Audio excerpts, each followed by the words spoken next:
कैलाशपुर गांव में सभी गांव वाले हंसी खुशी रहते थे। उसी गांव में दो चचेरी बहनें कोमल और प्रीति रहते थे। कोमल और प्रीति दोनों बहुत अच्छी सहेलियां भी थी और वो दोनों अड़ोस पड़ोस में ही रहती थीं। परंतु उन दोनों की दोस्ती के बीच एक दीवार थी कि उन दोनों के पिता आपस में बात नहीं करते थे। दरअसल कई वर्ष में पहले पैसों के लेन देन की वजह से दोनों भाई आपस में बात नहीं करते थे और उन दोनों की पत्नियां एक दूसरे से नाराज थीं। कोमल बहुत करीब थी और उसके पिताजी कमलेश सब्जी बेचकर तथा खेती बाड़ी करके अपना घर का खर्च चलाया करते थे, जबकि दूसरी तरफ प्रीति के पिताजी गांव के बहुत बड़े व्यापारी थे और उनके पास रुपए पैसों की कोई कमी नहीं थी। परंतु प्रीति के पिताजी हीरा सेठ एक कंजूस प्रवृत्ति के आदमी थे, जिस कारण वे अपने बच्चों को रुपए पैसे और अच्छी अच्छी चीजें खाने नहीं देते थे। अपने पिताजी के इस व्यवहार से प्रीति और उसकी माँ विमला दोनों दुखी रहती थी। कोमल और प्रीति अपने माँ बाप से छुपकर एक साथ पार्क में खेलने जाया करते थे। एक दिन कोमल और प्रीति के मन में एक शरारत सूझी और वो दोनों खेलते खेलते घने जंगल में पहुंच जाते हैं। अरे प्रीति बहन, हम दोनों तो एक घने जंगल में आ गए हैं। अब हम घर वापस कैसे जाएंगे? अरे कोमल, तुम चिंता मत करो, मुझे इस जंगल का रास्ता अच्छे से पता है। चलो और अंदर चलते हैं। मैंने सुना है इस जंगल में ढेर सारा सोना चांदी छुपा हुआ है। आज हम वो सोना चांदी ढूंढ कर निकाल देंगे और अपने अपने घर वालों को देकर उन्हें खुश कर देंगे। नहीं प्रीति, हमें ऐसा नहीं करना चाहिए। अगर हम इस जंगल में गुम हो गए तो हमारे घर वाले भी हमारा पता नहीं लगा पाएंगे। मेरी सलाह मानो तो घर वापस चलो। तुम यहीं रुको, मैं तो चली। इतना कहकर प्रीति आगे की ओर बढ़ने लगती है। कोमल उसे लाख रोकने की कोशिश करती है, परंतु वो नहीं रुकती। अंत में कोमल भी उसके पीछे पीछे जाने लगती है। वो जंगल अंदर से बहुत खूबसूरत था। उसमें हर तरह के पशु पक्षी नजर आ रहे थे। ये देख कोमल और प्रीति दोनों खुश हो जाते हैं।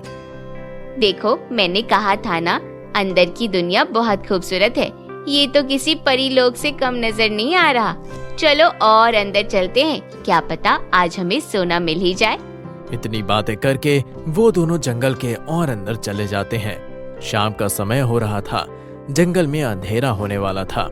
दोनों बहनें जंगल में आगे बढ़ रही थी कि तभी उन्हें एक रंग बिरंगा तोता दिखाई देता है। वो तोता देखने में बहुत ज्यादा सुंदर और आकर्षक था। प्रीति उस तोते को पकड़ने के लिए आगे की ओर बढ़ी कि तभी वो तोता उड़ने लगता है। दोनों बहनें तोते को उड़ता हुआ देखकर उसका पीछा करने लगती हैं। तोता उड़ते उड़ते एक नदी में जाकर गिर जाता है। कोमल और प्रीति ये देख बहुत दुखी होती हैं। उनकी वजह से एक तोते की जान चली गई। दोनों लोग बहुत दुखी थे, परंतु तभी वो लोग एक चमत्कार देखते हैं। वो देखते हैं कि वो तोता तो किसी जादुई सोने के तोते में बदल गया है। ये देखकर कोमल और प्रीति उस नदी के पास जाते हैं। प्रीति, तुमने देखा, ये तोता तो जादुई सोने के तोते में बदल गया। मुझे तो अपनी आंखों पर यकीन ही नहीं हो रहा। हाँ कोमल, मैं सब देख रही हूँ। मुझे तो ये कोई जादू हुआ नजर आ रहा है। अभी रुको, मैं चेक करती हूँ। इसके बाद प्रीति को एक आइडिया आता है और वो अपनी जेब से चॉकलेट निकालकर नदी में डाल देती है। प्रीति के ऐसा करते ही वहाँ ढेर सारी जादुई सोने की चॉकलेट आ जाती हैं। ये देख दोनों बहनों को नदी के जादुई होने पर विश्वास हो जाता है। इसके बाद वहाँ पर एक परी प्रकट हो जाती है और कहती है, मैं रंगीली परी हूँ और मैं इस जादुई नदी में रहती हूँ। परी जी, हम इस जंगल में बहुत देर से फंसे हुए हैं और मुझे बहुत जोरों से प्यास भी लग रही है। कृपया आप हमें पीने के लिए पानी दे दीजिए। तथास्तु। परी के इतना कहते ही दोनों के हाथों में एक एक बोतल पानी आ जाता है। इसके बाद दोनों बहनें पानी पी लेती हैं। मांगो प्रीति, तुम क्या मांगती हो? कोमल की इच्छा पूरी होती देख प्रीति के मन में लालच आ जाता है और वो लालच में आकर परी से ढेर सारा सोना चांदी मांग लेती है। परी जी, मुझे ढेर सारा सोना चांदी चाहिए ताकि मैं उस सोना चांदी को बेचकर अपनी सभी इच्छाएं पूरी कर सकूं। तथास्तु, तुम्हारी इच्छा भी पूरी हो जाएगी। सुनो प्रीति, मेरी एक बात ध्यान रखना।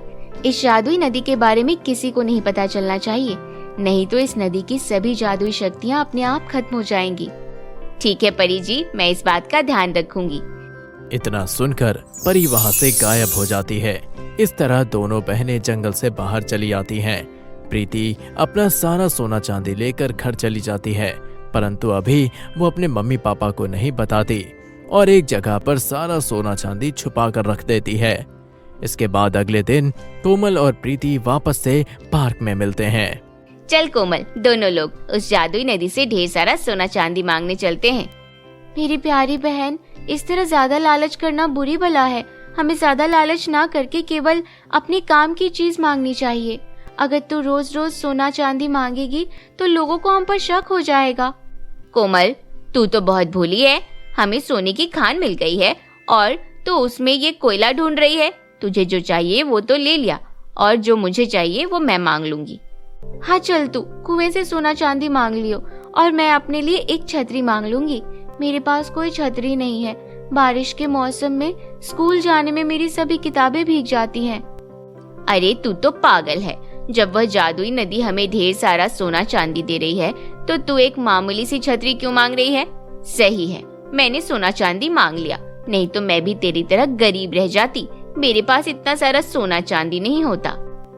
इस तरह कुछ दिनों तक दोनों अपनी अपनी जरूरत की चीजें मांगती रहती हैं और जादुई नदी के मिले हुए सोने चांदी की मदद से प्रीति का जीवन बहुत ही सुख और अमीरी में कटने लगा। वहीं दूसरी तरफ कोमल अपनी जरूरत की चीजें ही मांगती थी। उसे सोने या चांदी का लालच नहीं था। एक दिन प्रीति को अपने रुपए पैसे का घमंड आ जाता है और वो अकेली ही उस नदी के पास जाने का फैसला करती है। वो मन ही मन कहती है, अरे मैं कोमल को उस नदी के पास क्यों ले जाऊं? आज मैं अकेले ही उस नदी का सारा सोना चांदी ले लूंगी और सारे पैसे खुद ही रख लूंगी। इतना कहकर प्रीति जंगल की ओर निकल जाती है। प्रीति नदी के पास पहुंचकर सोना चांदी मांग रही होती है, परंतु आज नदी उसे सोना चांदी नहीं देती।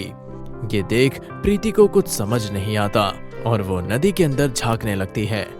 प्रीति नदी के अंदर देख रही होती है कि तभी उसका पैर फिसल जाता है और वो नदी में गिर जाती है। अरे कोई मुझे बचाओ, कोई है? प्लीज मेरी मदद करो, प्लीज मुझे बचा लो वरना मैं डूब कर मर जाऊंगी। प्लीज प्लीज मेरी जान बचा लो, कोई है? प्रीति के लाख बुलाने पर भी उसकी कोई मदद नहीं करता, क्योंकि वो जंगल बहुत सुनसान था, वहां कोई आता जाता नहीं था। इस तरह पूरा दिन निकल जाता है और शाम के समय जब प्रीति घर नहीं आती तो उसकी माँ उसे ढूंढते हुए गांव के हर घर में घूम रही होती है कि तभी उसको कोमल दिखाई देती है। अरे कोमल बेटा, तुमने प्रीति को कहीं देखा? वो सुबह से नजर नहीं आ रही है। नहीं चाची जी, प्रीति तो मुझे कहीं दिखाई नहीं दी। इसके बाद कोमल मन ही मन सोचती है, जरूर प्रीति जादुई नदी के पास गई होगी। इसके बाद कोमल बिना किसी को बताए जंगल में चली जाती है। कोमल उस नदी के पास हर जगह ढूंढती है, परंतु उसे प्रीति कहीं नहीं दिखाई देती। तभी वो दोनों हाथ जोड़कर रंगीली परी को याद करती है। कोमल की विनती सुनकर रंगीली परी वहां प्रकट हो जाती है। मुझे पता है तुम यहाँ प्रीति को ढूंढने आई हो, परंतु अब तुम्हारी बहन को बचाया नहीं जा सकता। वो अपने लालच के चलते नदी में डूब गई है। तुम बहुत समझदार हो, तुम्हें पता था प्रीति यहीं होगी, तब भी तुमने किसी को इस नदी के बारे में नहीं बताया। तुम्हारी ईमानदारी से खुश होकर मैं तुम्हारी एक और इच्छा पूरी करना चाहती हूँ। इस बार तुम सोना चांदी भी मांग सकती हो। नहीं परी जी, मुझे सोना चांदी हीरे जवाहरात कुछ नहीं चाहिए। मुझे बस मेरी बहन चाहिए। रुपए पैसे तो मैं कभी भी कमा लूंगी, परंतु मेरी दोस्त जैसी बहन मुझे दोबारा फिर कभी नहीं मिल पाएगी। मैं उसकी तरफ से आपसे माफी मांगती हूँ।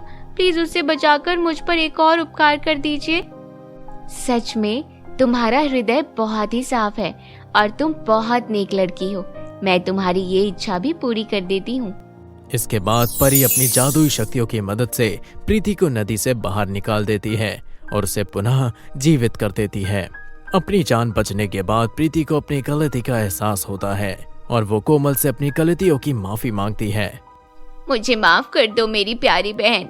मैंने लालच में आकर सारा सोना लेने की कोशिश की और मैं नदी में गिर गई। अगर आज तुम समय पर आकर मेरी जान नहीं बचाती तो शायद मैं इस दुनिया में नहीं बचती।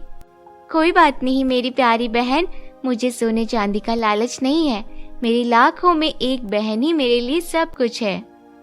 और इस तरह दोनों बहनें खुशी खुशी गांव वापस चली जाती हैं और किसी को कुछ नहीं बताती। तो मेरे प्यारे दोस्तों, कैसी लगी आपको हमारी ये स्टोरी? हमें कमेंट करके ज़रूर बताइएगा। और यदि स्टोरी अच्छी लगी हो तो कृपया हमारे चैनल को सब्सक्राइब करें, अपने दोस्तों के साथ शेयर करें। बाय बाय दोस्तों।